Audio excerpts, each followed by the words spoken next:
아니었나 싶습니다. 예. 그래서 오늘 투데이 이슈 시간에는요, 앞서 말씀드린 대로 이 영산강에 출몰하고 있는 큰빛 이끼벌레뿐만이 아니라 녹조 현상이라든지 우리 호남의 젖줄인 영산강의 문제점, 그리고 앞으로 개선해야 할 점이 뭔지에 대해서 좀 이야기를 나눠보려고 합니다. 아까 영상에도 잠깐 출연하셨던 최지현 현재 광주 환경운동연합 사무처장 나와주셨습니다. 안녕하십니까? 네, 안녕하세요. 안녕하세요. 예. 네. 자, 방금 영상을 통해서도 저희가 봤는데 금강이라든가 이제 영산강에서 발견이 됐는데 이게 이제 그 흐르는 물이 아니라 고여 있는 물에서 발견이 돼야 될 그런 이 큰빛 이끼벌레가 외래종이잖아요. 이게 발견이 됐는데 결국 이게 어떤 생태계 환경이 좀 변화가 돼서 발견이 된 게 아닌가라는 생각이 드는데 어떻습니까? 네, 이 큰빛 이끼벌레는 무척주 저서 생물로 이제 분류가 되는데요. 예. 그런 그 생태 환경의 변화에 가장 민감하게 반응하는 종입니다.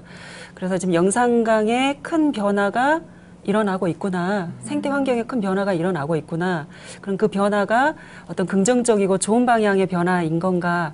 그것은 아니다라고 하는 것이 큰빛 이끼벌레 출현의 하나의 현상이 아닌가 이렇게 생각을 합니다. 네, 광주 환경운동연합에서는 이 큰빛 이끼벌레가 나타나는 현상에 대해서 어떻게 좀 대처를 하려는 생각이신가요? 이 종 하나의 출현뿐만이 아니라 환경의 변화가 다른 생물종들의 많은 변화도 지금 나타내고 있거든요. 네.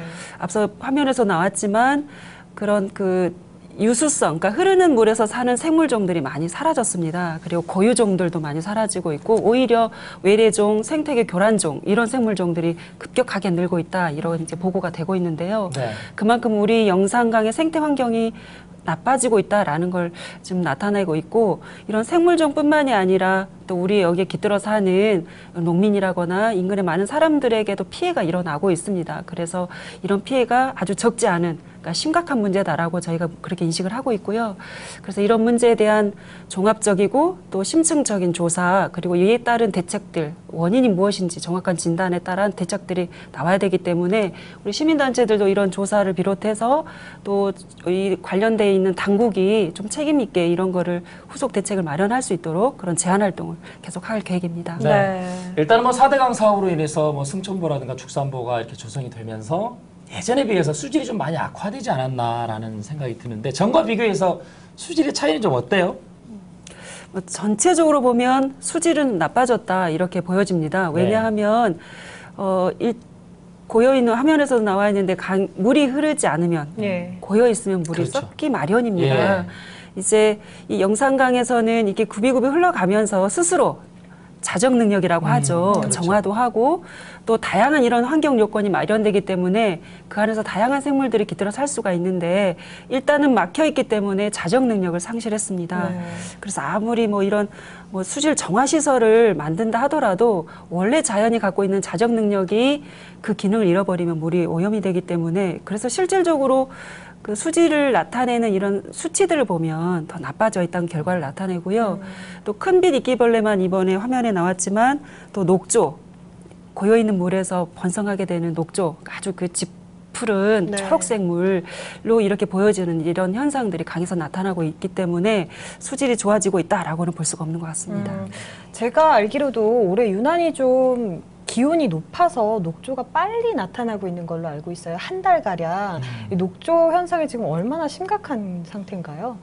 예, 그 빨리 나타나고 있다라고 하는 것이 아마도 그 녹조띠, 그러니까 이렇게 물 표면 위로 짙은 그런 녹조의 이런 모습이 나타나고 있는 것이 좀 빨리 나타난 게 아니냐라고 네. 말씀하신 것 같습니다. 그런데 이 녹조를 나타내는 그 성분 수치를 보면 여름철뿐만이 아니라 네. 겨울철, 그러니까 1월, 뭐 2월, 3월 이때도 수치가 생활환경 기준에 보면 뭐 좋음, 보통, 나쁨 뭐 이렇게 아주 있는데요. 나쁨 이렇게. 네. 예, 나쁨을 초과하는 수치가 상회하는 날이 훨씬 아주 많습니다. 그리고 이런 이제 여름이 되면 바로 이렇게 이제 수온이 좀 올라가게 되면 이런 녹조띠가 보이는 그러니까 눈으로 봐도 이게 굉장히 심각하구나 이제 이런 현상들이 이렇게 빨라지고 있는 거죠. 네. 네. 그러니까 예년보다 더 이렇게 빠르고 잦아진 게 이게 녹조인데 그 이유가 있을 것 같아요. 네. 예, 이 녹조가 번성할 수 있는 아주 좋은 서식 환경으로 이 영산강이 바뀌었다라는 겁니다. 예. 일단 먹이가 충분해야 될 것이고요. 또 이렇게 이제 정착을 해서 번식할 수 있는 이 환경인데 그 이렇게 이제 화면을 이렇게 보시겠지만 아주 네. 녹조띠가 지금 보이고 선명하네요. 있는데요. 네. 네. 예, 이렇게 이제 물이 흐르지 않는 곳에서 흘러가지 않고 이렇게 고여 있는 상태에서 이 녹조가 쉽게 번성을 할 수가 있는데 그런 이제 고여 있는 환경, 그러니까 호수 환경으로 바뀌었다는 것이죠. 근데 이게 예전에는 하구뚝으로 막혀 있는 이 영산호 구간에서만 나타났던 것이 지금 이제 4대강 사업 이후에는 광주 구간 상류까지 그리고 여름철뿐만이 아니라 이런 가을, 겨울, 뭐 이런 봄매까지 녹조 현상이 좀 심각하게 나타나고 있어서 우리 강의 이런 변화가 정말 달갑지 않은 이런 좀 불우한 이런 징조가 계속 나타나고 있습니다. 이번에 당선된 윤장현 광주시장 그리고 이낙연 전남도지사가 함께 영산강의 그 공동 복원을 좀 추진을 한다고 발표를 한 걸로 알고 있는데요. 영산강의 재자연화 어떤 방식으로 이루어지는 게 가장 바람직할까요? 예, 이제 지금 재자연화라고 말씀해 주셨잖아요. 네. 그래서 지금 영산강이 자연성을 잃었다라는 것입니다.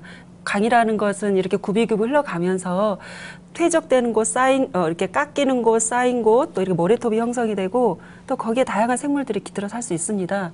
그런데 이제 그런 많은 기능들을 잃어버렸다는 거죠. 그래서 다시 강을 회복해 나가야 된다. 이제 이런 의미로 자연성, 재자연화 이런 이야기가 나온 것 같습니다. 네. 이제 지금 몇 가지 영산강의 문제점들을 앞서 말씀을 드렸는데 이외에도 이 4대강 사업 이후에 오히려 영산강이 수질 또 어떤 확보된 물의 어떤 용처 이런 부분 등등이 좀 이렇게 평가해야 될 내용들이 굉장히 많습니다. 네. 이런 나타나고 있는 문제점들을 비롯해서 4대강 사업에 애초에 하려고 했었던 목적을 제대로 수행했는가 등등 이런 정확한 진단, 평가, 또 이런 문제점들은 어떻게 해결해 나가야 될 것인지를 아주 이제 신중하게 주의 깊게 이렇게 진행해 나가야 될 거라고 생각을 합니다. 네.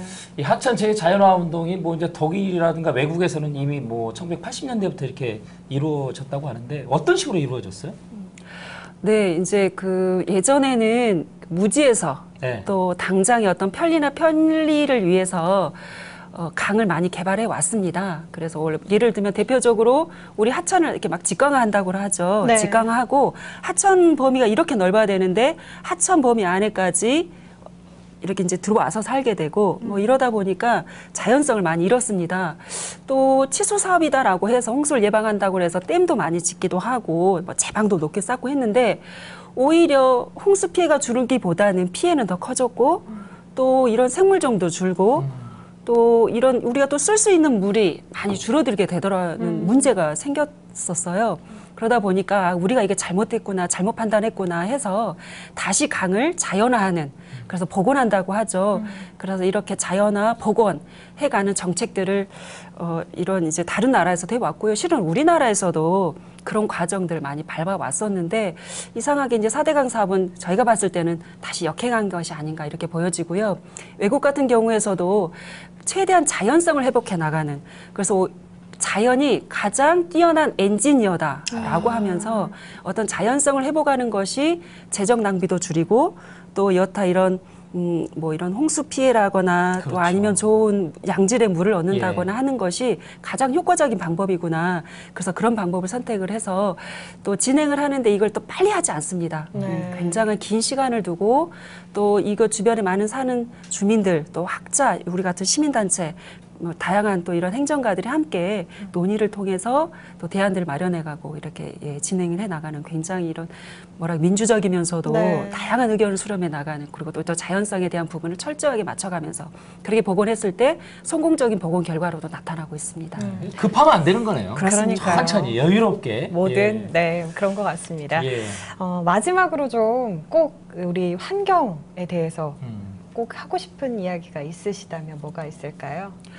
네, 이제 우리가 예전에는 뭐 자연을 정복한다라고 표현도 했었었죠. 네. 그런데 자연과 공존하지 않는 것은 많은 문제를 만들기 때문에 그런 지혜를 또 그런 반성을 통해서 앞으로 우리가 뭐 개발이냐 보존이냐 이런 어떤 선택의 문제가 아니라 공존의 관점으로 다가가야 된다고 생각을 합니다. 그리고 어떤 정책을 결정하는 과정, 추진하는 과정에 충분한 의견 수렴 그리고 검토 또 그런 과정에서 시행착오를 좀 겪지 않아야 되는 또 그런 그렇게 했었으면 좋겠습니다. 네. 아, 참. 이 환경이라고 하는 게 우리가 인위적으로 사람이 억지로 해서 되는 게 아니잖아요, 사실. 그러니까요. 예. 네. 주변에 있는 우리 환경들을 스스로 우리가 가꾸고 이렇게 보존해 나가야 되는데 네. 그게 우리가 해야 될 가장 큰 역할인 것 같습니다. 사실. 맞습니다. 예. 네. 자, 오늘 또 좋은 말씀 해주셨는데요. 고맙습니다. 네, 고맙습니다. 나와주셔서 감사합니다. 예, 자.